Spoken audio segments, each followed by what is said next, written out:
The drummer who kept the beat through it all, Nick Mason, has spoken publicly about his long-standing animosity with Roger Waters today. The strain, animosity, and suffering brought on by Waters' challenging personality are exposed for the first time in his writing, providing an intense and unfiltered glimpse of the man who is supposedly both brilliant and despot. Picture Pink Floyd at their most spectacular in the 60s and 70s. When they were at the height of their fame, the band appeared unstoppable, and albums like Wish You Were Here and Dark Side of the Moon solidified their position in music history. However, problems were simmering under the surface of this innovative collaboration. The bassist and lyricist of the band, Roger Waters, started to take center stage, frequently prioritizing his own vision over teamwork. Nobody could dispute Waters' brilliance. His talent for combining evocative music with thought-provoking poetry was unparalleled, yet there was a shadowy side to his genius. The bandmates were driven apart by his control freakishness, and the studio environment became poisonous as a result. As time went on, Pink Floyd became more of a platform for Waters' aspirations and less of a collaborative endeavor.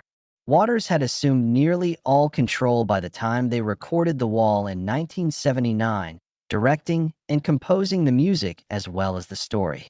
This was more than a work-related annoyance for Nick Mason and the others. It was deeply personal.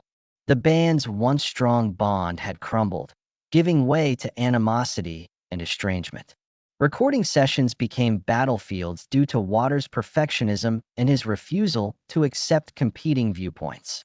Band members were frequently exhausted and disillusioned due to the frequent and intense arguments.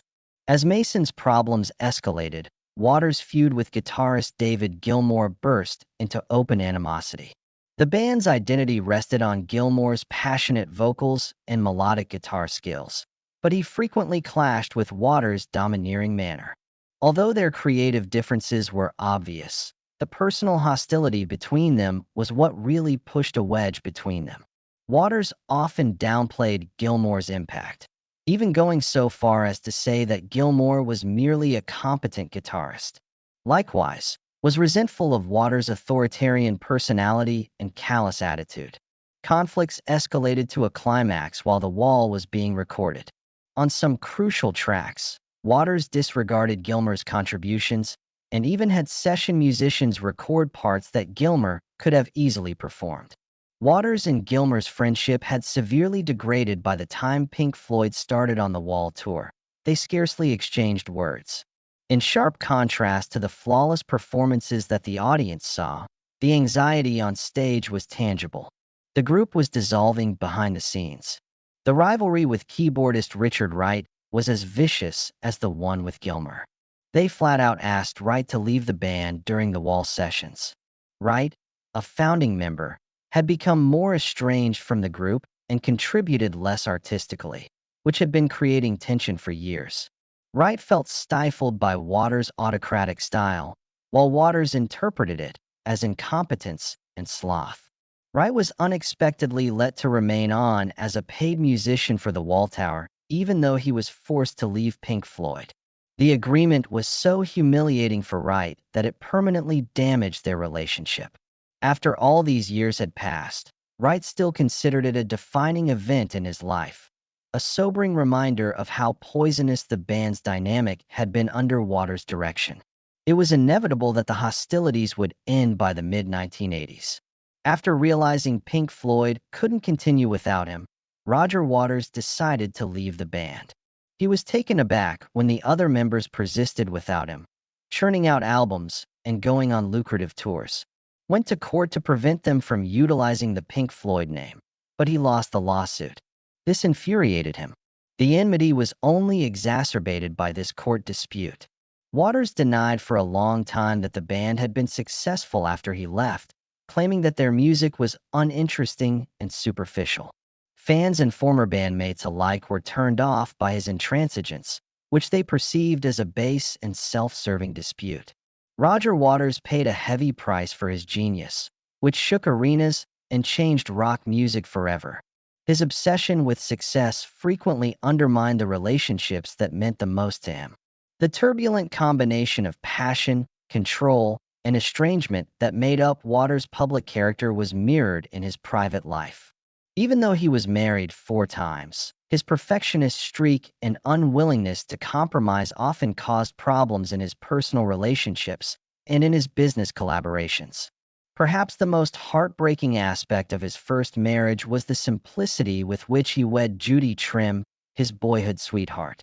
As Pink Floyd rose to superstardom, the couple's relationship crumbled because they had built their early lives together on dreams unrelated to fame.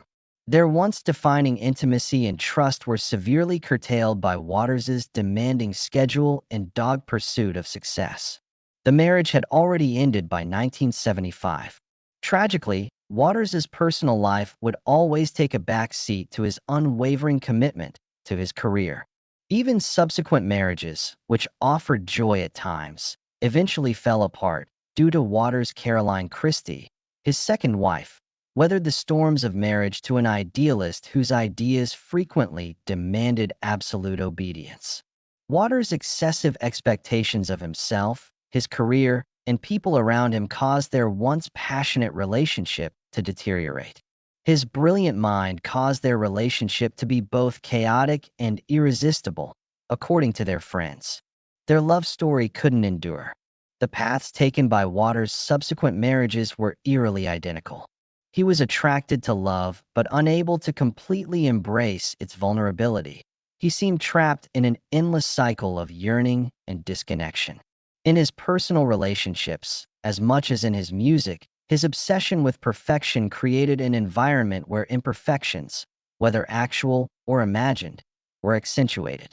His children were also deeply affected. Despite his pride in being a father, Waters' workaholism made it difficult for him to connect with his children emotionally. Reflecting on the estrangement they experienced as children, his offspring have described Dad as a mysterious and astonishing figure. They remembered him as an accomplished artist who, at times, neglected to show his children the kind of nurturing care that a father would provide. Waters' personal connections appeared to be overshadowed by the intensity that characterized his public presence, even during times of intimacy. Being a control freak made him an inspiring artist, but a nightmare to be around as a parent and partner. In his private life, he experienced a number of paradoxes, including intense romances that eventually faded into estrangement and real loves that were eclipsed by his relentless ambition. With the passing of time, Waters' inner turmoil mirrored his outer issues. His relationships, albeit occasionally filled with happiness, showed signs of a man whose life was dominated by his art.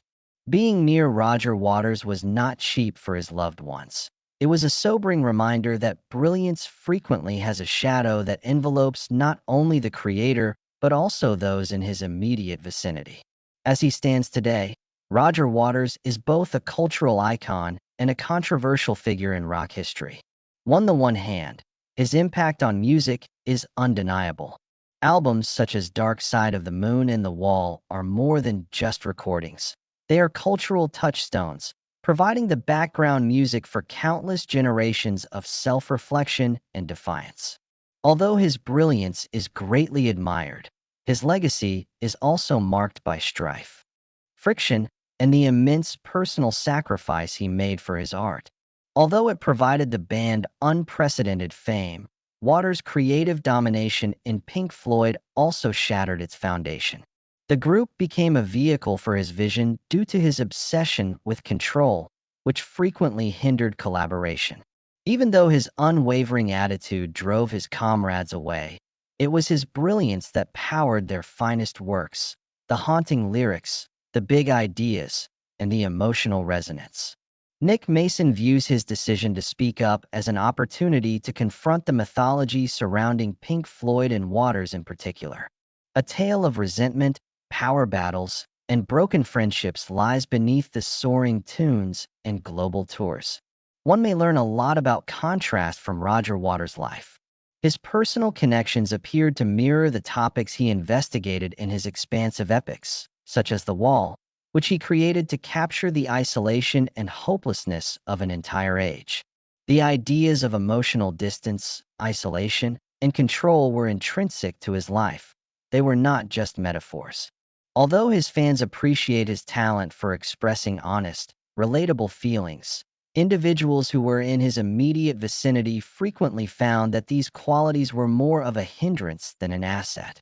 The internal strife within Pink Floyd is merely a snapshot in time of the band's history of turmoil. When he's not performing with the band, Waters' fiery personality often gets him into fights with the press and the general public.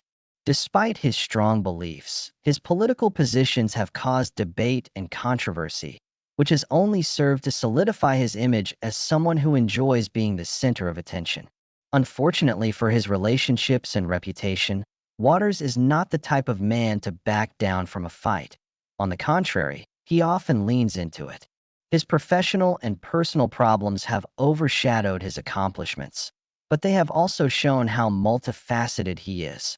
Waters is a paradox in and of himself. He has composed some of the most beautiful and ethereal music of all time, but his life has also been marked by strife. He was an artist who tried to bring people together via his work, but he was also someone whose behavior alienated many. Whether or not the music was worth the purchase is an ongoing topic for fans. No one was spared the toll that Waters' emotional and creative intensity, the hallmark of his genius, took. All too many people, like Mason and Gilmer, will never be able to separate the anguish of the wars that gave rise to them from the beauty of the wall or the shadow side of the moon. However, maybe it is the irony of greatness.